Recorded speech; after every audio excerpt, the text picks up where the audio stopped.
Ok, alors donc en direct avec Jean-Pierre Leroux, donc au tournoi du Capelle la Grande, qui va nous montrer donc la 8e partie. Voilà, c'est ça la partie d'hier en fait que j'ai joué. J'ai joué les noirs donc, contre un maître israélien hier après-midi. Donc on est rentré un peu dans un schéma de défense partielle. Le début de partie est complètement symétrique, hein, on va le voir.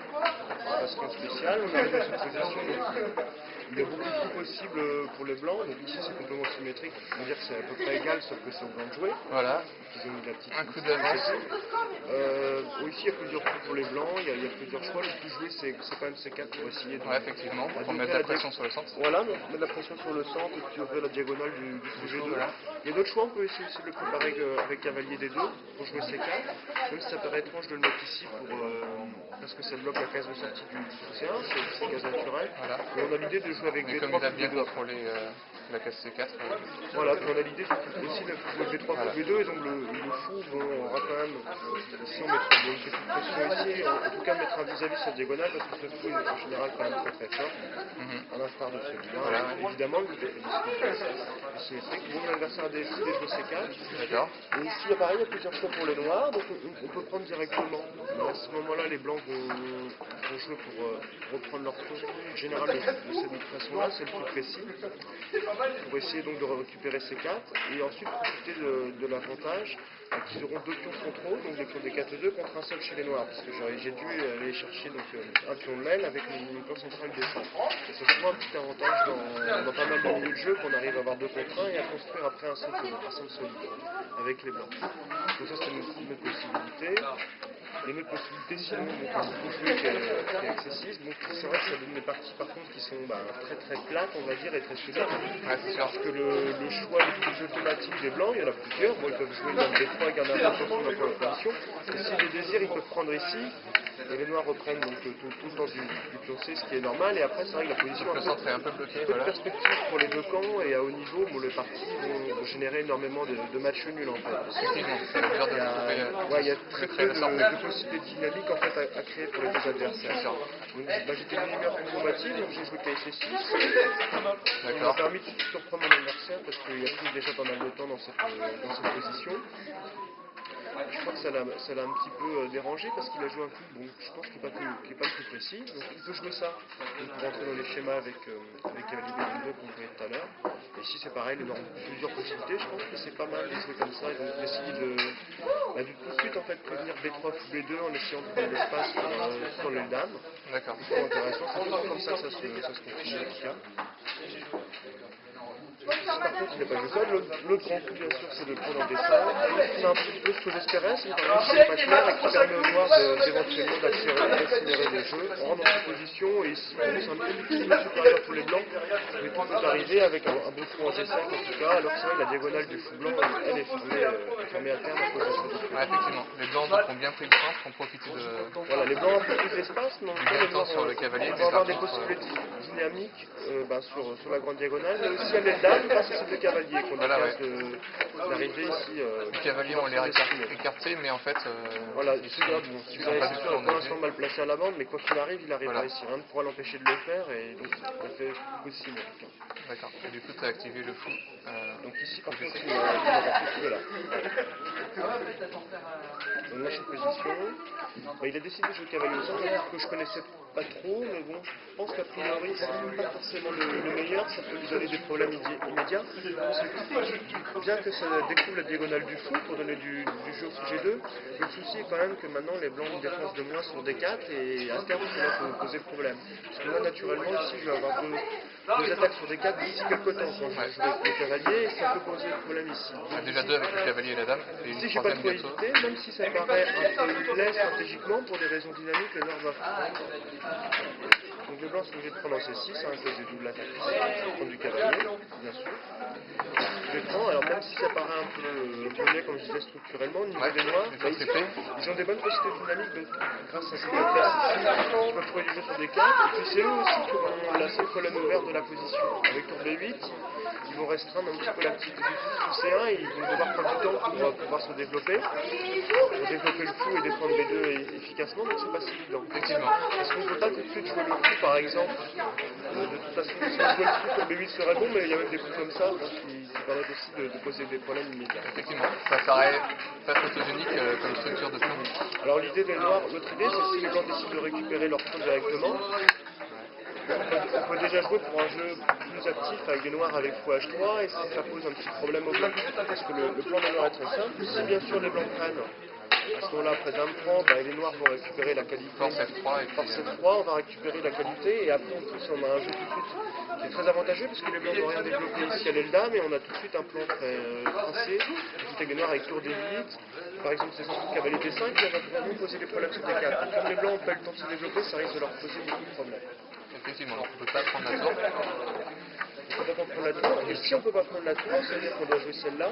À ce moment-là, les noirs sont tout de suite pas mal, avec tour B8, avec l'idée par exemple de jouer avec dame D6, le fou va repartir et jouer C5. Et voilà, et par contre, les deux pièces là sont à nouveau coordonnées, et on peut mettre toutes les pièces en jeu tout de suite, alors que les blancs n'ont pas sorti ici leurs pièces. Donc ça, a priori, ça ne va pas pour les blancs. Donc, mon adversaire a décidé de jouer, de prendre ici un coup assez logique dans cette position. Il a joué cavalier à 3, un peu comme l'idée de tout à l'heure, quand on prenait en C4. Et ici, par contre, c'est important pour les noirs justement de ne pas laisser prendre ici, parce qu'après, non seulement ils auront les deux pieds contre un, mais une meilleure structure. Et puis des sauts de cavalier tout de suite très avantageux, donc on ne peut absolument pas laisser les blancs prendre ici. Et le chemin très logique, oui, de les prendre ici, bien sûr, je ne peux pas aller là, parce qu'on est dame à 4 qui pose problème. Donc je suis venu ici. Donc, en plus, c'est vrai que c'est pas évident d'attaquer, parce qu'on ne peut pas toujours bouger la dame à cause de ce pont-là. C'est vrai que ce vis-à-vis-là favorise les noirs un peu à cause de cette attaque sur les pions. Il m'a joué un coup solide, après lequel, mais bon, après lequel les noirs n'ont vraiment aucun problème. Après je crois, parce qu'ils sont obligés un peu de le faire pour soulager cette pression et éventuellement jouer la dame ici, pour essayer de reprendre. Mais en contrepartie, on sait que celui-là il ira jamais loin, quoi. Au mieux il ira ici. Et justement, il faut tout faire pour l'empêcher avec les noirs. C'est pour ça qu'ici, bon, j'avais deux coups tout à fait possibles. J'ai pas mal réfléchi dans cette position parce que j'avais deux coups très intéressants. Je pense qu'il donne un petit plus pour les noirs déjà immédiatement. J'ai beaucoup réfléchi en fait sur C5. Je donne la qualité consciemment, mais bon, c'est quand même absolument mauvais pour les blancs de la prendre, parce que même si j'ai qu'un tour pour la qualité, on va être encore obligé de jouer F3 pour parer cette menace. Mais bon, les noirs sont vraiment bien pour la qualité si on veut. Par exemple, dans cette position, j'ai pas mal de coups. Celui-là, ça peut jouer renforcement, mais des fois j'ai l'idée de jouer comme ça. Et après, vraiment, avec tour des 8, je vais vraiment avoir de la qualité sur le pion, et je pense que c'est un peu plus difficile déjà pour les blancs ces positions. Les noirs doivent déjà avoir un avantage intéressant. J'aurais pu jouer C5, je pense pas que mon adversaire aurait pris, mais dans ce cas-là, bon, je peux compter sur un petit avantage, parce que bon, il n'y a pas trop de coups, je peux simplement prendre, je joue pour tour B8 après. Bon, je joue tour B8 tout de suite, j'ai pas joué C5. Et si mon adversaire a fait faute, je pense qu'il aurait peut-être joué dame 2 pour essayer donc de reprendre en C4 tranquillement. J'aurais essayé d'accélérer le jeu avec C5, je rends le pion, mais l'idée donc c'est s'il me reprend, à ce moment-là j'ai sans doute des coups très forts pour éviter qu'il me prenne, comme par exemple dame D3. Et là on voit le problème de ne pas développer ici, c'est qu'on aura énormément de mal justement à pouvoir sortir de ces pièges, et en plus à défendre B2, parce qu'un jour je vais jouer mon cavalier, et je vais vraiment décréer des menaces sur B2. Et on voit bien que le position des pièces blanches ici est un peu bizarre et sans doute douteux en fait. Donc ici les noirs n'ont pas de chance. Mais il aurait quand même dû jouer ça pour essayer de fermer les positions ici avec l'autre. Mais bon, les noirs n'ont aucun problème. C'est sans doute plus solide pour essayer de tenir en fait déjà pour les blancs. Ici il m'a joué un coup. Vraiment j'aime pas trop, il a joué dame à 4. Donc, ça paraît un peu bizarre parce qu'en plus, bon, il a moins de contrôle aussi au niveau de l'Éloise, ce qui m'a motivé à jouer fou D5. Ici, pour essayer de prendre le coup de case blanche et essayer de poser des problèmes éventuellement au roi tout de suite en créant une petite attaque, le temps qu'il puisse se développer. Ceci dit, c'était pas le meilleur coup ici, parce que la position est ensuite assez équilibrée. J'aurais dû jouer ce coup qui est vraiment logique parce que c'est beaucoup plus dynamique, avec toujours les mêmes idées. Si les blancs prennent, à ce moment-là, ils se mettent dans les soucis au niveau de cette diagonale. Et je pense que les noirs n'ont pas vraiment de soucis. Au contraire, ils ont plusieurs coups intéressants ici. Peut-être même ça, c'est possible tout de suite. C'est 3 avec l'idée de prendre cavalier D5 et les tactiques semblent favoriser les noirs. C'est vrai que j'ai rendu deux pions en deux coups, mais en même temps, il y a un gros problème ici. Et je profite vraiment au maximum de mes possibilités dynamiques avec toutes mes pièces mineures. Avec les fous et les cavaliers. C'est une position intéressante. sans doute c'était meilleur, avec l'idée de, si pareil, si les blancs prennent en 1-7. À ce moment-là, ici, j'ai vraiment aucun problème. J'ai un peu sous-estimé cette position, je pensais vraiment que c'était pas clair parce qu'en plus je risque, je lui ai ouvert quand même ici la diagonale du fou, on le laisse reprendre et je peux le laisser sur F4, mais apparemment c'est pas si grave. Je dois avoir quelques bons coups pour stabiliser la position, donc fou D5 et il risque de souffrir avec ce pion-là à terme et je risque de lui poser des gros problèmes. Donc ici les noirs n'ont a priori aucun souci. Peut-être fou D5 ou un autre coup, D'accord. des problèmes au Mais fou D5, ça avait l'air bien. Alors Ça avait l'air bien aussi pour bien solidifier. ça a l'air bien, mais en fait, ça n'offre pas plus qu'un jeu égal, et je n'arrive toujours pas à expliquer pourquoi il ne l'a pas pris ici, en fait. Parce qu'il n'y a rien de spécial pour les blancs sur les deux coups logiques. Je peux prendre en G2 et jouer C5 ou jouer C5 tout de suite. Donc avec l'idée que sur la prise, il sera forcé, donc je vais faire échec. Préparer. Je prends ici donc, et je récupère mon pion, mais en même temps il n'y a rien de spécial parce que bon, ici j'ai quand même une structure à l'aile dame de pion. Bon, les deux pions sont un peu faibles ici, ils vont être durs à attaquer, mais il faut les surveiller. Et après ce simple coup là, en fait, il n'y a rien de spécial pour les noirs et la position est juste équilibrée parce que c'est pas facile pour lui, bon, avec le pion B2 de prendre un avantage. Ouais, comme ça a l'air quand même intéressant pour toi. Mais intéressant pour lui aussi, parce que oui. il a des bonnes pièces et j'arrive pas à créer de jeu sur le roi. Donc c'est pour ça que vraiment fou D5 n'était pas là. Tu peux échanger le coup de case blanche. Ouais, mais sur roi, oui, j'ai changé de Tu coup. peux quand même activer le fou G7 sur la Sur diagonale. B2, mais bon, en même temps, je vais laisser un peu s'activer dans cette position. Ouais, lui aussi, Et il va arriver à jouer avec tour développé. C1, et donc il a réussi à compléter son développement. Ouais, voilà. J'ai toujours voulu éviter dans cette partie avant. Et C5, je le laissais quand même ici avec son fond C1 et sa tour en arrêt, et plus de problèmes pour se développer. Ouais, c'était plus rapide. Tu donnais des pions, mais C'était plus fort en fait parce que ça me permettait de garder l'initiative, tout simplement de jouer C5. Donc ici, donc j'ai joué ce coup qui était imprécis, et donc comme je te disais, j'arrive pas à expliquer sa décision d'avoir pris ce pion-là. Je pense que c'est simplement perdant en fait, quasiment instantanément. Bon, le gain est pas facile à voir, mais sur le premier coup, en fait, je le force à jouer sa dame, et j'ouvre complètement la position avec un avantage décisif. Au début, je me demandais quelle était la meilleure possibilité. Il y a beaucoup de coups tentants, mais en fait, j'ai trouvé en fait assez vite le chemin pour aller gagner assez facilement. En fait, je vais forcer sa dame à jouer à chaque coup, et en même temps, je vais ouvrir la position à mon avantage. dame C5. Dame C5 est forcée, puisqu'il ne peut pas rester ici, ce serait un peu critique après au niveau de la dame, donc il va venir là. Et après, le gain noir est très simple. Donc il s'enchaîne, je le force à jouer sur ses seules cases avec la dame. L'idée de Knight D7, c'est qu'avec gain de temps, je permets de découvrir cette diagonale. Et le fait que j'ai remis la tour là, même si ça paraît bizarre de plus mettre de pression sur B2, maintenant dans cette position, il y a un autre dame qui apparaît, c'est cette pièce-là qui pose problème parce que je vais essayer d'ouvrir la grande diagonale et des fois le cavalier sera en prise en fin de variante. Parce que s'il doit me reprendre du pion B, il pourra prendre la tour. Et c'est exactement ce qui arrive dans cette position. Et puis je vais dame B4 le seul coup et là je joue C5. Ce qui est logique, et on voit donc qu'il va être obligé de prendre, et à ce moment-là, dans certaines variantes, la dame sera liée à la défense de ce cavalier, ça pose un gros problème de coup. Et en fait, dans ces positions, les blancs sont déjà perdants dynamiquement, parce que leur seul coup de sensé, a priori, c'est d'être joué comme ça, ou comme ça, mais l'avantage noir est vraiment énorme dans cette position. Après, par exemple, prise, il joue ce cavalier B6, et on voit que le pion D4 a de gros problèmes, et ici, il n'est pas du tout coordonné. C'est ce qu'il aurait dû faire néanmoins. Il a fini en C5. Il a joué un coup qui a priori complètement perdant tout de suite. Il prend C5, ce qui paraît étonnant, mais il prend un pion, mais il découvre la diagonale ici. Ça me permet d'aller trouver un gain très rapide.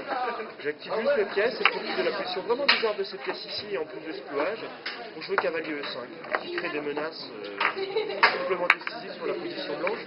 Parce que non seulement il a des problèmes maintenant à défendre son roi, parce que je vais arriver ici, mais en plus, j'ai des menaces avec cavalier D3 éventuellement qui peuvent marcher, pas dans toutes les positions, mais avec l'idée que s'il reprend, maintenant je peux mettre ma menace à exécution ici, pour essayer de gagner une pièce. Et de plus, j'ai plein d'idées stratégiques. Au-delà de ça, je peux simplement jouer pour l'attaque comme ça, et après juste jouer tour D8 pour éviter qu'il se développe ici, et donc après je vais rentrer dans sa position et profiter de ses faiblesses. Je vais tout simplement l'empêcher de jouer, tout simplement arriver ici, et là il y a une pression énorme qui va se mettre sur le gain auquel il ne pourra pas résister, puisqu'il n'a pas un jeu de pièces cohérent qui permette de défendre sa position.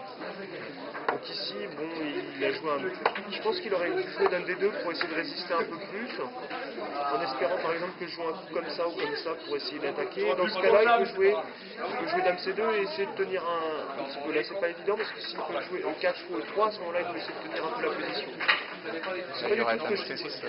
Oui, j'ai dame C6, mais je veux dire, je vais récupérer mon pion, mais pas plus dans cette position. Par exemple, prise, il va se développer avec gain de temps et après développer ses tours. Et il faudra aussi que je fasse attention à la défense de ce pion. Mes deux pièces seront liées aussi à la défense de C4. Donc je ne tiens pas assez en fait pour avoir un avantage important. Ici, le cavalier D3 est beaucoup plus fort, c'est ce que j'aurais joué. C'est vraiment ce que j'avais en tête, avec l'idée que bien sûr, il ne faut toujours pas prendre. Comme dans la position d'avant, hein, il ne pouvait toujours pas prendre ici ce pion à cause de dame échec, il gagne une caisse. C'est exactement la même chose ici, donc avec le prise et le dame échec. Et maintenant je vais juste renforcer ma position ensuite par ce coup-là, prendre le pion. Il faut déjà qu'il parte cette menace, qui va sans doute jouer un coup comme KIC2. Après la position est juste perdante. Par exemple je peux juste jouer dame D5 et prendre, et ensuite ça va tomber ici. Je peux même prendre B2 suffit tout de suite. Mais je pense que c'est encore plus fort de jouer ça. Suivi de ça, il n'a juste pas de coup à jouer en fait, et sa position va s'écouler très vite à les dames. On voit le potentiel vraiment de... Toutes les pièces noires sont actives et les blancs n'ont rien à opposer. Ouais, effectivement. Mais bon, il a joué un coup qui perd la partie encore plus vite, il m'a joué au 4. Mais je pense qu'il était, mon adversaire était dépité par la tournure des événements, donc il a joué ça. Donc en espérant... mais il espérait peut-être ce coup qui est sans doute pas terrible. En tout cas pas dans cette position puisque je me permets de reprendre. Et je rentrerai dans des complications vraiment inutiles et qui sont peut-être désavantageuses pour moi. Je ne l'ai pas vérifié mais j'ai vraiment aucune raison de rentrer là-dedans. Je peux déjà venir m'embêter ici. Voilà, j'ai pas besoin de rentrer là-dedans, même si je gagne quelque chose. Ça se que c'est pas bon, parce qu'il y a beaucoup plus simple que l'or à gagner tout de suite. En fait, tous mes pièces sont actives, donc je vois pas pourquoi je le soulagerais, même pour aller chercher ici la tour en A1 qui ne joue pas dans la position. J'ai beaucoup plus fort, je jouais ce coup-là qui gagne instantanément, parce que maintenant je fais des menaces tout de suite décisives sur le roi. C'est vrai que comme il a perdu son petite case blanche, il a du mal à défendre son roi, d'autant plus qu'il n'a pas réussi il n'a pas pu jouer avec F3 avant pour un petit peu le défendre. Ici maintenant je menace ce pion-là. Je menace aussi de jouer dame F3 échec avec des conséquences terribles. Par exemple, si j'arrive avec l'échec en F3 ensuite qui va arriver. Donc ça fait quand même beaucoup de menaces apparaître et c'est même complètement impossible. Il a joué dame C3 donc pour essayer peut-être d'échanger les dames, mais bon en tout cas ça perd aussi instantanément parce que je prends. F3 est forcé puisque bien sûr roi G1 et cavalier F3. Et ici, le gain noir est très simple, c'est un gain tactique évident. Je profite de la position de pièce et du fait qu'il y a ici G7 qui peut attaquer bientôt la dame C3 en jouant dame E2 échec. Qui est un coup très simple qui force l'abandon. Puisque sur la somme, les deux seules variantes sont très simples. Donc sur tour F2, j'aurais bien sûr prise et le cavalier D3 échec met fin à la partie puisque les noirs vont gagner une qualité et garder en plus les menaces ici. Donc le seul coup des blancs serait de prendre, et la position est complètement perdante, après par exemple ces coups-là. Et ici j'ai le choix entre jouer échec, mais ça me fait très bien aussi, qui renouvelle la menace ici.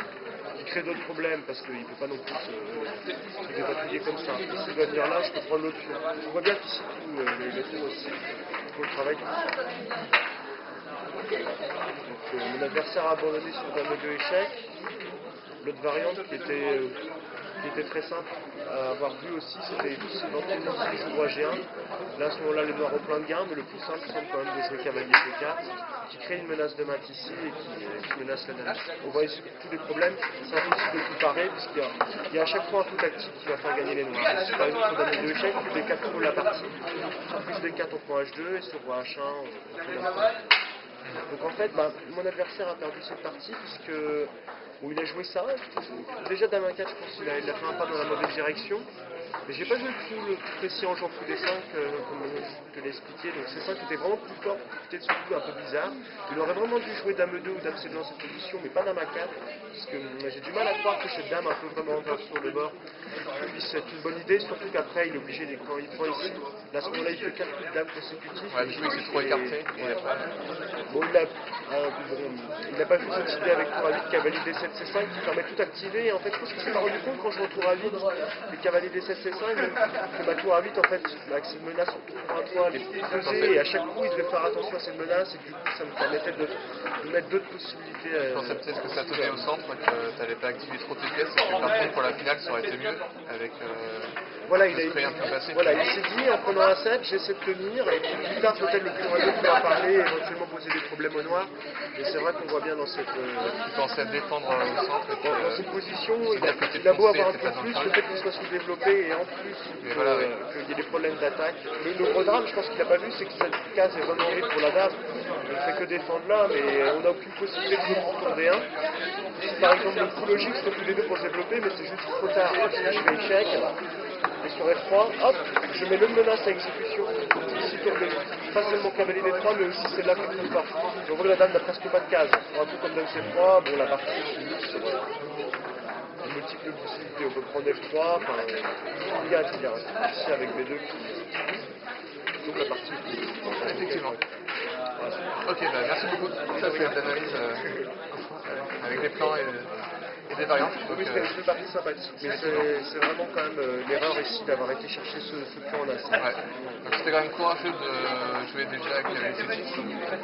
Ouais, c'était courageux, je voulais compliquer la Voilà. position, et je voulais pas jouer une position avec C6, comme je sais que c'est un joueur très solide, je voulais pas rentrer dans ce genre de schéma, puis je pense qu'il aurait vraiment contenu au niveau du style, je voulais plus exciter la position et avoir des possibilités dynamiques donc c'était bien déjà d'avoir tenté d'activer les choses et ensuite d'accepter d'avoir les pions triplés. Voilà, parce que j'ai bien compris en fait ici le projet sur B4 et le fait que j'ai la seule colonne active pour un tour, lui poser problème sur B2 n'est pas forcément évident à jouer pour les gens. C'est toi qui a activé tes pièces en fait. Ah ben, il n'a pas réussi à jouer de la partie, du coup son ouais, effectivement. Donc, et puis bien concrétisé du coup parce que. Je pense qu'il a vraiment pas vu ce qu'il a avec ses 5 prises et puis cavalier 5 qui arrive après avec toutes les 15 et il peut rien faire.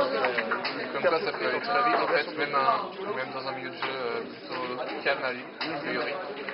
Ah, il y a une petite faute dans ce genre de schéma en fait, si on laisse l'initiative à un des deux camps, c'est quasiment décisif en fait dans ces schémas. Donc c'est pas parce qu'une position est calme qu'il faut simplement jouer les coups